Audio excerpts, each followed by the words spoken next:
YouTube, first of all, my heart goes out to. I'm not gonna be popular as a black guy for saying this. My heart goes out to the victim that Carmelo Anthony stabbed. My heart goes out to his family. My heart also goes out to Carmelo Anthony's family. Cause let's be quite honest. Let's be quite frank. He's going to do some time. He's going to do some time. Especially in the state of Texas. And that's and a guy with a promising future.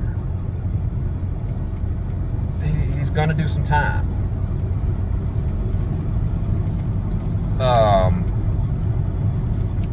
By him saying that it was self-defense, the problem is, by you claiming self-defense, you brought a knife. You brought a knife, and this by you bringing a knife is going to show intention. Premeditative intention. You brought a knife, and they're going to throw this. I haven't done much research about Carmelo Anthony per se, but I hear that he's a very bright child. So it's not a Neanderthalistic act, if that's even a word. You know, you brought a knife. This the sad part about it. My question in this case is, we understand that, and here's the thing. Usually, and I watch a lot of crime shows, anything dealing with a knife is personal. You know, usually they say stabbings are a crime of passion. We don't know how they are in Europe. You know, where there's no guns, you more likely to get killed by it. But here in America, you brought a knife, and the question would have to be, does he regularly carry a knife? Do you regularly carry a knife? Me, I'm in this vehicle right now. Even though I have weapons, I don't carry anything with me. I don't carry anything with me, and I'll tell you a story. I was driving in North Las Vegas, and you know, this guy in a big body car, you know, he was egging me on, pulling up, blah blah blah blah blah. You know, and not a white dude, black dude, or you know, egging me on to the point where I grabbed whatever I had, which was not a knife. I grabbed a big pair of, let me get around for here. I grabbed a big pair of channel locks, put my car to a halt, and I proceeded to get out because at that time I felt threatened, and it was an act of self-defense. I didn't plan to bring anything. I don't even normally use channel locks as a form of defense. I mean, the guy could have had a gun. He could have shot me dead. You know, but this was younger Josh. Now if somebody does that, I just look the other way. Not unless you really get me to the point that I gotta say something. That defense.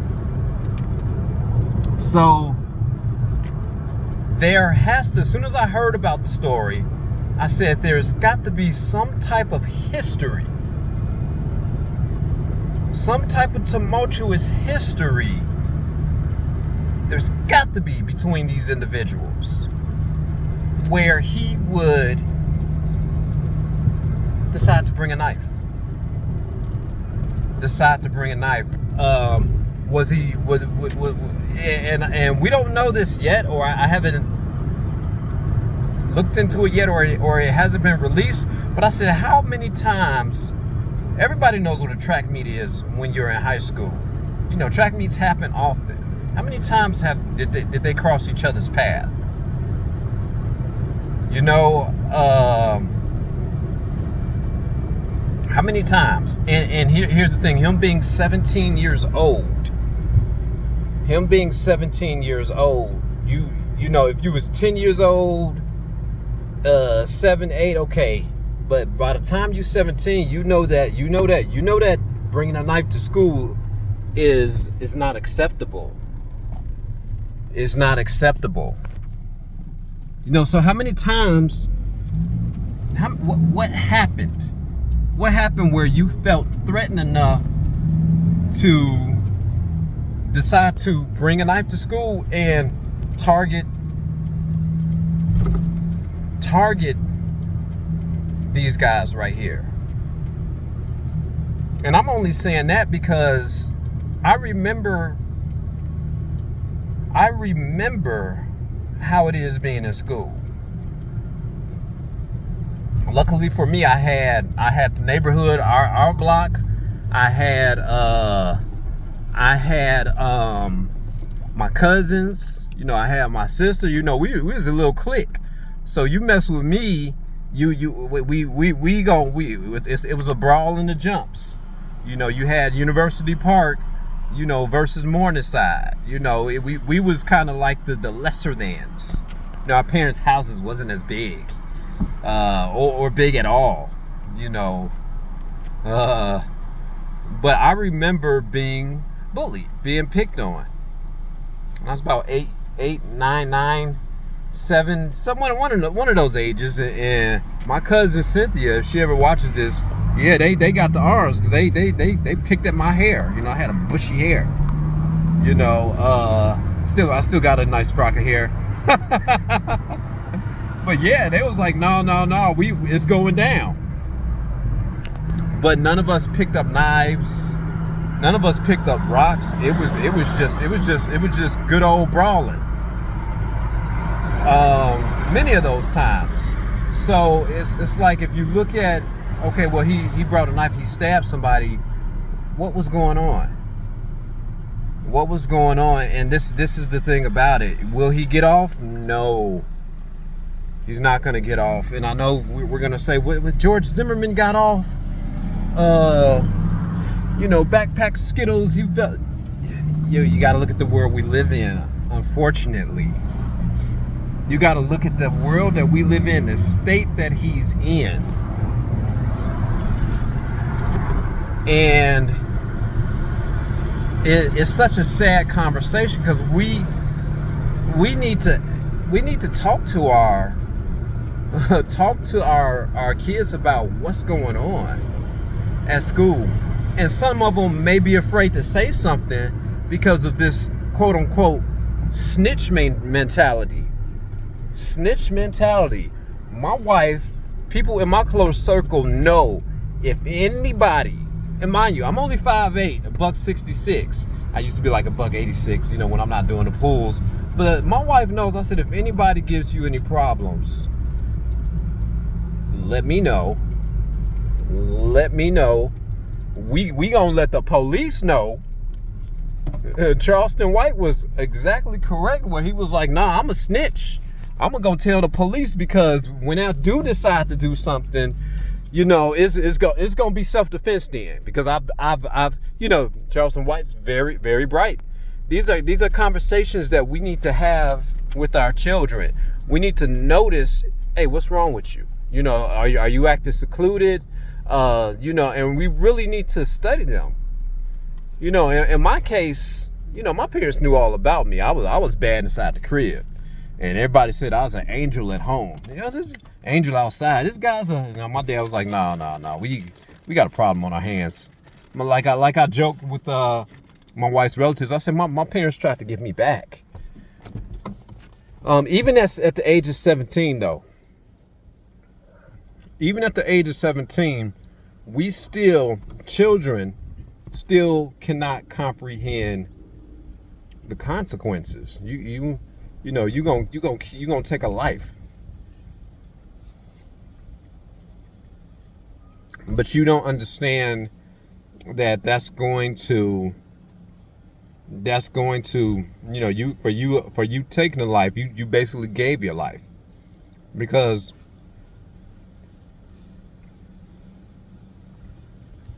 every action, you could do that, but every action that you do is going to have a consequence. Every negative action that you do is going to have a consequence. For positive ones, you may not get a reward, but you might get a reward. So important. So important. I know this message is going to be unpopular. I know it's going to be unpopular because we're looking at it as blacks against whites.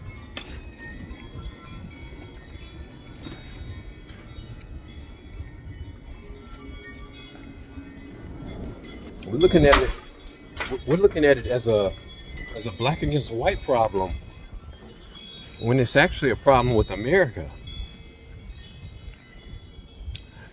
It's actually a problem against America.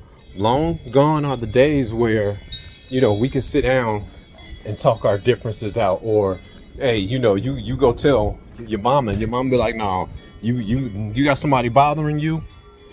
I want to see you scrap. You gonna scrap? You gonna which one is it? Okay, go ahead. Let me go ahead. I'm here. Let the other one jump in. I'll step in.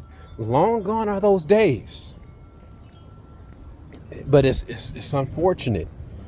It's unfortunate. My heart goes out to both of them. I'm not gonna be that black dude because he's black. No, a life got lost. A life got lost. And there's got to be, sad to say, there's got to be, it's not gonna be you get off scot-free. It's not gonna be you get off scot-free, son.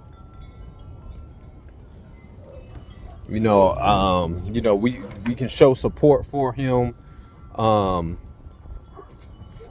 wherever he's going next, but a life got lost. A life got lost. Even if it gets taken down to manslaughter. Manslaughter is what? A 4 to 10 maybe? Manslaughter is 4 to 10, and even 4 to 10. Look, wherever he's going, they gonna have to put him under protection. So let's pray for this family. But parents out there, don't be so busy. The mother was she said she was a stay-at-home mom. I stayed at home, and it's tough. It's tough. I can't even say you need to really get involved with your child's lives. What if you were? My parents was involved with me, and I'll tell you the reason why I say 4 to 10 is long is because I still experienced some time in the county. I still had a 4-month stint. By the time I came out in 4 months, the world had changed. Can you imagine years? Years and years? So, parents, I don't know how we can make our children understand, but oh man, that's all I got to say about this one.